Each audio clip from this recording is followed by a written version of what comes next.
শান্তিপূর্ণ নির্বাচনের কথা যখন বলা হয়, my first question would be, how could it possible if we use political violence, even our narrative, আমাদের প্রত্যেকটা স্টেটমেন্টের মধ্যে যদি ভায়োলেন্স থাকে এবং সেটা যদি আমি ট্রান্সমিটেড করি এবং প্রতিহিংসা থাকে এবং উদ্দেশ্যটা যদি এটাই থাকে, আমি যখন ওখানে যাব দেন আই উইল মানে একটা রিভেঞ্জফুল একটা ব্যাপার যদি থাকে, তাহলে কি শান্তিপূর্ণ কোনোভাবে ইলেকশন করা সম্ভব?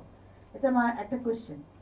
যত সহজে এই দেশের মানে মানুষ এত বিষয়টা, এত কঠিন একটা বিষয়টাকে, একটা প্রাণের মতো একটা জটিল বিষয়কে প্রাণ দিয়ে এই গণঅভ্যুত্থান করেছে, আপরাইজিং করেছে, এখানে অনেক কিছু ভেঙেছে, কিন্তু কখন এই তরুণরা বা আমরা শিখবো যে যত সহজে ভাঙা যায়, গড়াটা যে তার থেকেও ডিফিকাল্ট।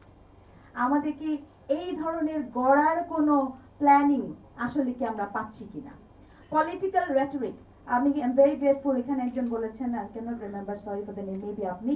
পলিটিক্যাল রেটরিক যখন বটম একদম মানে একদম টপ থেকে আপনার আসে যে আপনি ইতিহাসের সর্বশ্রেষ্ঠ নির্বাচন করবেন, this is nothing but a political rhetoric, it's not possible at all, একদমই না।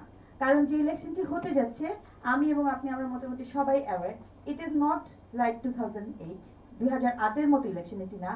অবশ্যই এটি আমি তুমি দামি ইলেকশনের মতো না, 18-র মতো না। ইট ইজ মানে এই ইলেকশন ইটসেলফ একটি ডিফারেন্ট একটা জায়গাতে আছে।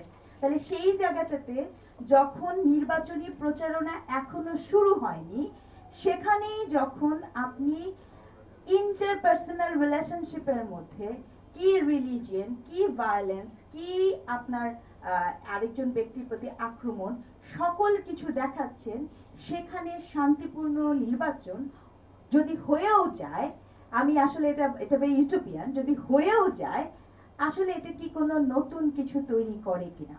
That is my question.